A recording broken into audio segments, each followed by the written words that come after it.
Bill here with the Metals Minute. Today is Wednesday, September 28th, 2022. We have all the metals moving higher this morning amidst reports of the Bank of England intervening in the gilt market. Now, gilts are the British Treasury securities, and what's happened is that over the weekend, many of the pension funds began to implode due to margin calls. And so the Bank of England agreed to step in and try to ease that pressure. Unfortunately, this is during a period of time of high inflation. So it remains to be seen how this will turn out. But for the moment, it has been effective at stabilizing the market while everyone tries to digest what's happening. But the metals sniff out what's going on, and this is things are not good, and we have similar problems across the world, including the United States. So it remains to be seen how long before our own Federal Reserve might be forced to take similar actions here. So we'll keep an eye on that, but that's what's going around the world.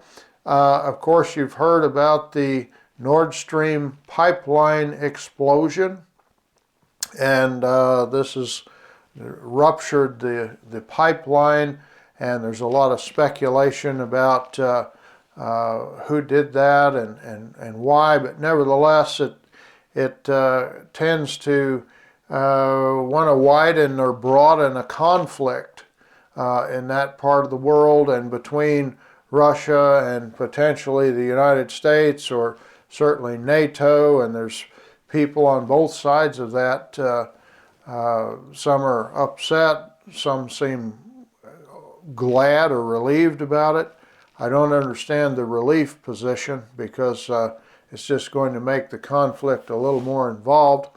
And the U.S. Embassy is warning any Americans that are in Russia for whatever reason to leave immediately in case this conflict does widen, but also to prevent them from being conscripted into service with the Russian armed forces, because they have a very broad conscription plan. And if you're there, apparently the American Embassy feels like even Americans might be scooped up in that situation and be on the opposing side of any widening conflict that may develop. So that's it seems like it's getting more serious, and so that's another reason why the metals seem to be going higher. Now let me talk about there's some investment people that promote the stock market and that type of thing, different kinds of securities, and I've seen some material out where they highlight the poor performance of gold for over a 10-year period. They've picked a period that's not good for gold, which happens to be the 10-year number, just if you look at that by itself. And from my perspective, that's not a reason to not buy gold, that's a reason to buy gold. Because when we look at the long-term average of 8% a year through good times and bad times, after a period of returns that were not so great, such as the 10-year number, what that suggests is that going forward, it's going to have to, we're going to need an outsized performance just to get back to the average of 8% a year. And that's typically how things work. And so what that means is it's an even better time than normal right now to be investing in precious metals because we're going to get back to those long-term average returns, and that's going to mean we're going to need above average returns for the next period of time to get back to there. And that's exactly what I believe is going to happen.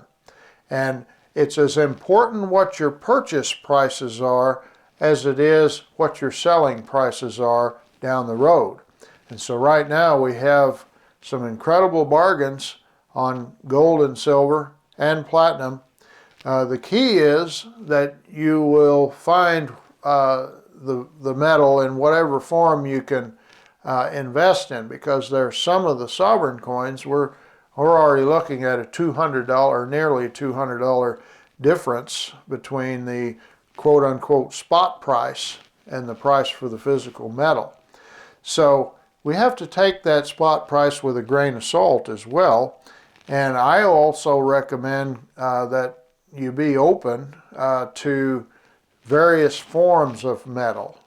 You know, there's lots of different forms. So if you have your heart set on one specific coin or one specific type, it may not be as advantageous to you as it would be just to get whatever the metal is available, and you can usually find some at a better entry point than others, at a better premium than others. So just check with your sales associate, and I use my person is Steve Russo at the United States Gold Bureau, but there are lots of good folks there, and I encourage you to give them a call and just see what you can also go to the website, and they have a sale. That's one of my favorite places to look. They have items that are on sale, and so you can see what's available out there. Thank you for tuning in. There's a lot going on. We'll see you again later this week.